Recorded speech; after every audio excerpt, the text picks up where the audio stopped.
Assalamualaikum warahmatullahi wabarakatuh. Halo pemirsa, apa kabar Anda? Kali ini saya akan mengajak Anda untuk berbicara dengan manusia merdeka, Bapak Said Didu, dan kita akan mendalami beberapa perpu yang baru saja dikeluarkan oleh pemerintah untuk menangani COVID-19 ini. Saya akan menyapa Bang Said Didu. Assalamualaikum Bang Said Didu.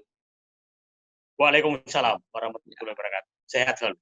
sehat selalu. Nah, akhirnya kan pemerintah mengeluarkan beberapa perpu, meskipun banyak orang yang menganggap bahwa ini antara ekspektasi publik dengan apa yang diambil kebijakan oleh pemerintah itu yang satu ke utara, yang satu ke selatan gitu ya. Kalau Anda sendiri menilainya bagaimana, Bang Said itu? Saya bahas dulu tentang peraturan pemerintah tentang pembatasan sosial berdampak besar, PSBB. Nah, ini kan pelaksanaan undang-undang karantina kesehatan sebenarnya, tapi yang dipilih adalah pasal yang memang tidak ada beban pemerintah sama sekali, bukan pasal 59 yang ya? ya. Pasal 59 akhirnya yang dipilih, bukan pasal 55-nya ya? Pasal 55 kan kalau karantina wilayah, maka itu beban pemerintah pusat. Ya. Adalah menyiapkan seluruh kebutuhan pokok. Nah, kelihatannya ini dipilih pasal yang tidak ada sama sekali beban pemerintah. Yang ada di situ adalah kewenangan pemerintah pusat dan kewenangan pemerintah daerah. Dan kita baca di PP-nya, peraturan pemerintahnya menyatakan dalam pelaksanaan PSBB, memperhatikan kebutuhan masyarakat, memperhatikan loh, ya. bukan lagi memperhatikan atau memenuhi. Satu, hanya memperhatikan. Dua, kita tidak tahu siapa yang perhatikan. Tiga, siapa setelah diperhatikan diapain. Itu sama sekali tidak ada sama sekali. Jadi saya menyatakan PP ini melegalkan opini publik, mensahkan publik bahwa pemerintah tidak bersedia menanggung beban akibat dampak COVID. Itu clear, itu jelas sekali, menghindar dari situ. Sehingga hampir 3 minggu kita digiring hanya perdebatan sampai darurat sosial, darurat sipil segala gitu kan, diancam dengan darurat sipil gitu. Nah, keluar PP yang seperti itu. Jadi saya katakan sekarang dengan PP demikian, maka seluruh rakyat bergotong royonglah untuk mempersiapkan diri menghadapi dampak daripada COVID Corona yang sedang berlangsung. Itu kesimpulan dari PP itu. Karena tidak ada lagi tanggung jawab. Yang di PP itu hanya mengatur birokrasi dan kewenangan pemerintah pusat apabila diberlakukan PSBB, pembatasan sosial berdampak besar, hanya kewenangan saja yang diatur, tidak ada kewajiban. Oke. Di luar itu kan ada beberapa PP lain, termasuk stimulus ekonomi yang dikeluarkan oleh pemerintah, Bang Said. Oke, saya sudah baca stimulus itu sebenarnya sekitar 405 triliun rupiah. Tapi kita harus baca bahwa kita baca juga tujuannya. Tujuannya menurut saya ada beberapa bahwa itu menggratiskan listrik, cuma mekanismenya belum ada karena orang sudah pakai token, gimana caranya, kemudian memberikan, itu belum ada mekanisme sampai PLN dan Kementerian BUMN sekarang belum keluarkan mekanisme seperti apa gitu kan. Yang kedua adalah tentang stimulus untuk orang kena PHK saja, tapi kita harus lihat ada stimulus yang muncul ujung-ujung itu 125 triliun. Itu tidak ada di dalam APBN, yaitu adalah stimulus untuk pembebasan pajak biaya masuk untuk industri. Itu 120 triliun dari 405 triliun. Nah, ini ujung-ujung muncul nih. Nah, ini saya was-wasnya adalah bahwa kok stimulusnya ke perusahaan besar. Gitu kan. Itu kan yang melakukan ekspor impor untuk bahan baku itu kan perusahaan besar. Itu dan cukup angkanya sangat besar, 125 triliun dari 405 triliun. Berarti 25% adalah ke sana, ke perusahaan besar. Nah, tapi itu nggak masalah, tapi memang kalau dalam rangka jangan sampai itu adalah hanya perusahaan besar yang dekat dengan kekuasaan mendapatkannya. Tidak ada kriteria yang jelas, kan itu angka yang cukup besar. Nah, kita masuk ke dalam, dari mana sih sumber dana 405 triliun ini, stimulus ini? Nah, kita lihat keluarlah Perpu nomor 1 tahun 2020. Setelah kita baca bahwa itu adalah untuk melonggarkan batasan maksimum utang dari PDB yang semula maksimum 3%, di dalam Perpu tersebut tidak dibatasi, hanya menyatakan melebihi 3%. Jadi bisa 50%, bisa 100% gitu. Nah, di pidato Presiden kemarin menyatakan 3 tahun memakai batasan 5,07%.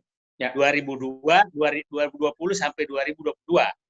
Kemudian 2022 ke 2024 itu kembali lagi ke 3%. Itu pidato Presiden. Tapi di Perpunya tidak demikian. Nah, yang pasti kan orang berpegang ke Perpu. Oke. Saya sekarang akhirnya saya telusuri proyek-proyek apa sih yang dialihkan untuk mendapatkan 405 triliun. Ternyata tidak ada proyek yang dialihkan satupun. Pembangunan ibu kota tetap jalan, pembangunan infrastruktur yang 400 triliun tetap jalan, gitu kan. Nah, jadi tidak ada. Jadi artinya penambahan pengeluaran 405 triliun ini pasti diarahkan dari utang. Oke? Dari utang, bukan dari pengalihan proyek yang tidak penting, gitu kan. Nah, akhirnya kita tahu berarti memang akan menambah utang. Dengan menambah utang berarti kita perkirakan kalau naik 5,07%, berarti pemerintah akan menambah utang tahun ini 800 triliun. Saya anggap PDB masih 16.000 triliun, karena 5,07 itu sekitar 800 triliun rupiah. Nah, dari utang inilah yang akan digunakan sebesar 405 triliun untuk stimulus. Jadi menurut saya, pemerintah masih tetap menganggap biasa-biasa saja, maka kalian rakyat yang kena masalah COVID, aku akan nambah utang. Bukan saya mengurangi legasi pribadi saya tetap akan membangun ibu kota baru, saya akan tetap membangun infrastruktur yang jangka panjang, tapi karena kalian minta terus stimulus, maka akan saya lakukan stimulus tapi menambah utang. Nah, kita lanjut, kalau umpamanya skenario seperti itu, maka kira-kira pemerintah Jokowi ini dengan skenario bahwa 3 tahun defisit 5,07%, kita berpegang pada pidato ya, bukan berpegang pada Perpunya, 3% di 2 tahun terakhir, maka berarti pemerintahan Jokowi akan menambah utang sekitar 3.500 triliun selama mau menambah utang sekitar 3.500 triliun selama periode kedua. Kita tahu di periode pertama Pak Jokowi sudah menambah utang 3.000 triliun. Ya. Oke. Berarti Pak Presiden 2 periode ini menambah sekitar 6,6.500 triliun selama 2 periode. Sementara 6 presiden sebelumnya selama 70 tahun itu hanya utang 2.500 triliun. Jadi ini rekor. Kalau bisa bilang prestasi ini rekor tertinggi gitu ya. Rekor tertinggi dan tercepat. Ini betul-betul meroket. Ini betul-betul meroket, dan bayangkan 70 tahun hanya 2.500 triliun, hanya 10 tahun nambah 6.500 triliun. Jadi artinya Bang Saididu, ini kita bisa simpulkan bahwa pemerintah tetap akan jalan terus dengan semua proyek-proyeknya. Dia tidak peduli dengan situasi sekarang, dan kalau toh dia harus membantu rakyat, caranya dengan utang. Dan itu kan akan berarti menjadi akan beban rakyat dan juga beban pemerintahan berikutnya kan? Ya, saya pikir demikian. Dan yang problem adalah sekarang adalah bahwa mau mengutang sekitar 800 atau 1.000 triliun, itu siapa yang memberikan utang? Negara manapun nggak punya uang. Oke? Negara manapun nggak punya uang, dia mau masuk menerbitkan SPN, sertifikat bank negara, itu juga sudah habis, tidak ada uang asing udah pada keluar. Nah, sehingga yang dilakukan adalah pasti akan menerbitkan bond, ya itu kan tadi adalah pandemic bond yang dikatakan Menteri Keuangan akan dikeluarkan. Nah, perlu publik paham yang dimaksud public bond itu adalah Bank Indonesia mencetak uang tanda kutip untuk digunakan oleh pemerintah, kemudian nanti pemerintah akan membayar itu lewat APBN. Itu namanya bond. Bond itu adalah yang mencetak uang. Nah, mencetak uang tapi nggak bisa di apa namanya kalau pemerintah butuh uang dia cetak kan. Nah, sekarang itu persis perlakuannya kayak masih ingat kita krisis 98 adalah bantuan likuiditas Bank Indonesia BLBI yang 670 triliun yang dibawa lari oleh para konglomerat ya, yang sehingga masyarakat kena utang BLBI sampai sekarang. Jadi ini akan terulang krisis 98 ya, krisis 98 yang jumlahnya akan jauh lebih besar apabila mengikuti tadi bahwa sebagian besar nanti uang itu dipakai utang itu diambil dari bond pandemic bond yang akan diterbitkan oleh Bank Indonesia. Jadi dengan kata lain krisisnya ini jauh lebih besar dibandingkan krisis 98 gitu. Kita mesti bersiap-siap dengan situasi semacam itu ya.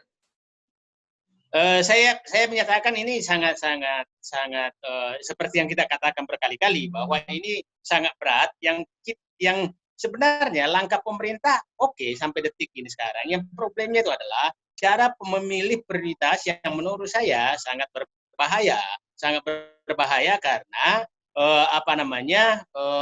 yang dipilih bukan menseleksi proyek yang tidak prioritas tapi betul-betul hanya menambah utang. Itu saja, tidak ada kreativitas lain. Kreativitas lain apakah menegosiasi utang? Saya kasih contoh begini.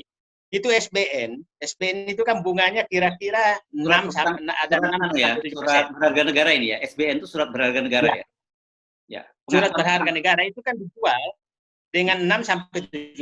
Kan bisa saja yang punya SBN diumumkan saya mau menurunkan bunga karena ketinggian kan. Negaranya kan negatif malah bunganya kan. Nah, ketinggian. Nah, ini kan sekitar 80% utang kita itu adalah SBN, 20% itu utang ke negara lain atau lembaga keuangan. Jadi sebaiknya sebenarnya menurut saya kalau pemerintah agak kreatif adalah maka memang 3 langkah harus dilakukan. Satu adalah melakukan renegosiasi utang yang ada untuk mengurangi bunga, merekstrak jangka panjang untuk yang lembaga keuangan dan lembaga keuangan dan utang dari pemerintah lain. Dan yang ketiga adalah yang kedua adalah memang adalah menseleksi proyek-proyek yang tidak prioritas. Seperti saya ulangi lagi pemindahan ibu kota, infrastruktur itu dialihkan dulu supaya mengurangi utang. Nah, sehingga baru mencari utang. Jadi saya ulangi, harusnya yang dilakukan adalah langkah pertama, berapa uang yang didapat dari penyisihan proyek-proyek yang tidak penting, umpamanya anggaplah butuh 1.000 triliun untuk COVID 2 tahun, maka cari dulu proyek-proyek yang tidak penting, berapa kurangi ke sana. Kemudian lakukan negosiasi utang terhadap utang-utang yang sudah ada untuk mendapatkan kurangan bunga, pembayaran bunga dan cicilan karena direstrak, berapa dapatnya, ditambahkan. Sisanya itu baru dapat cari utang. Dari utang. Nah, jangan dibalik bahwa tidak mengganggu dua hal ini, tidak mengganggu sama sekali prioritas proyek, tidak sama sekali melakukan renegosiasi utang, tahu-tahu semua stimulus untuk COVID adalah dari utang. Bang Saididu, ini kan bolak-balik kita bahas tentang harusnya pemerintah berani mengaborsi berbagai ambisi-ambisi proyek mercusuar. Itu kan kita bolak-balik sampaikan, tapi ternyata pemerintah tidak mau. Nah, Pak publik pasti penasaran dong, apa sebenarnya di balik ini? Masa cuma kalau sekedar warisan, begitu ngototnya Presiden? Apakah ada agenda-agenda lain menurut Anda di balik ini? Saya pikir ini sudah nggak bisa dibahas secara rasional, karena kelihatannya saya mendapatkan informasi bahwa memang keputusannya juga irasional. Jadi metafisik. Jadi agak susah kita membahas secara ilmiah, secara rasional politik, rasional ekonomi, rasional politik kalau keputusannya adalah keputusan berbasis irasionalitas. Itu loh. Jadi, saya sih berharap yang punya punya wibawa irasional, atau yang mengusulkan irasional itu dapat hidayah dari Tuhan malam ini sehingga membisikkan yang pengambil keputusan irasional bahwa ini ternyata ini harus Anda menjadi rasional. Itu saja caranya. Jadi udah nggak ada cara lain selain itu saja ya. Kita berharap bahwa Allah membuka pintu hidayah pada beliau-beliau itu. Ya. Sebenarnya ada harapan kalau DPR ini agak kuat menyatakan oke, karena hak budget itu ada DPR. Hak budget DPR. Oke, kami setuju pemerintah mengutang sebesar ini, mengutang setelah melakukan satu, batalkan proyek ini, ya kan? Batalkan proyek-proyek yang infrastruktur kota. Dua, lakukan negosiasi utang ke kreditur, negosiasi utang. Sisanya baru kami izinkan kasih utang. Izinkan kasih utang. Itu bisa kalau DPR melakukan. Tapi saya menyatakan saya tidak berharap sama sekali dengan DPR. Jadi saya lebih berharap adalah bahwa yang punya memberikan pertimbangan irasional, mengambil keputusan yang tidak rasional untuk kembali menjadi rasional. Itu saja. Nah, dengan beberapa PP tadi yang khususnya berkaitan dengan yang stimulus ekonomi dan sebagainya, bisakah Bang Said Didu memberikan bayangan kepada publik apa yang akan terjadi? Saya katakan begini, PP tentang pembatasan sosial berdampak besar, ya. Yang saya menyatakan bahwa pemerintah sudah angkat tangan tidak berkenan menyediakan kebutuhan pokok. Satu. Berarti masyarakat harus sudah siap menyiapkan kebutuhan pokoknya masing-masing. Karena di dalam PP itu sama sekali tidak dinyatakan itu. Itu tentang PP tentang PSBB. Tentang perpu dan stimulus saya katakan bahwa itu stimulus ini oke, tapi bersiap-siaplah generasi berikutnya akan menanggung utang sangat besar. Karena sepertinya ini dibebankan semua kepada utang. Bukan kepada seleksi proyek-proyek, bukan kepada Indonesia. Jadi itu pilihan. Nah, kita lihatlah bahwa sebenarnya pemimpin seperti adalah memanen prestasi saat ini untuk menjadi beban pemerintahan dan generasi berikutnya. Pemimpin yang baik adalah pemimpin yang tidak meninggalkan beban masalah kepada generasi berikutnya. Kita lihat di Perpu tentang Perpu tentang penambahan defisit, jelas di situ semua uang-uang nganggur akan diambil, bukan negosiasi utang, bukan lagi mengkat proyek-proyek. Bayangkan tabungan dana abadi untuk pendidikan yang selama pemerintahan sebelumnya itu disimpan sedemikian rupa untuk pendidikan itu juga akan ditarik. Semua dana abadi juga akan ditarik. Dana-dana di BLU juga akan ditarik. Jadi tinggal menunggu aja, siapa tahu nanti celengan masjid pun akan ditarik. Nah, karena semua dana-dana ini di Perpu itu sudah minta ditarik. Pak SBY dulu menumpuk dana untuk dana abadi pendidikan orang-orang sekolah itu akan ditarik.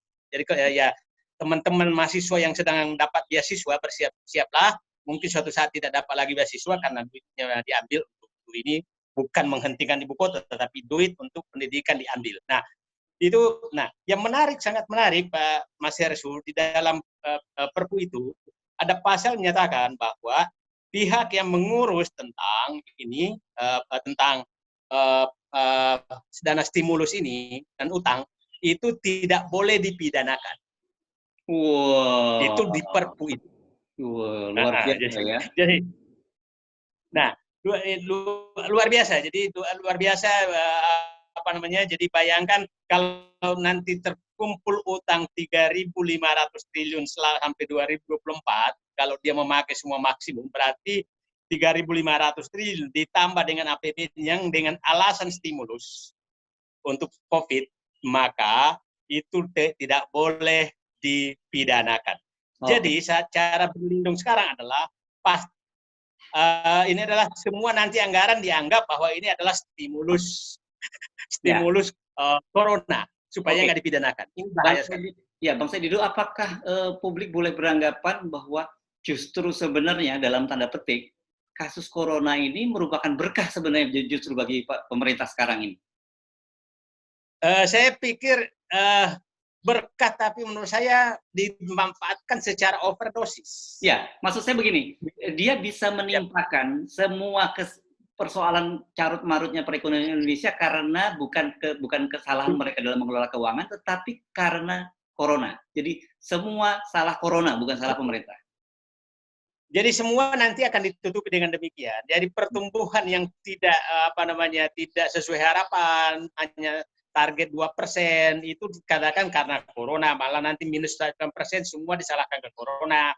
Utang yang menumpuk disalahkan ke corona. Kemudian nanti ada yang saya was-wasnya adalah korupsi pun disalahkan ke corona, gitu kan? Ya. Jadi maksudnya korupsi pun disalahkan ke corona karena dari Perpu yang ada sudah jelas-jelas berbunyi tidak boleh dipidanakan. Itu. Ya. Jadi menurut saya ini adalah corona adalah pintu penyelamat dari ketidakmampuan mengelola negara yang membebani rakyat cukup besar. Baik, terima kasih Bang Said Didu. Assalamualaikum warahmatullahi wabarakatuh. Terima kasih. Waalaikumsalam warahmatullahi wabarakatuh.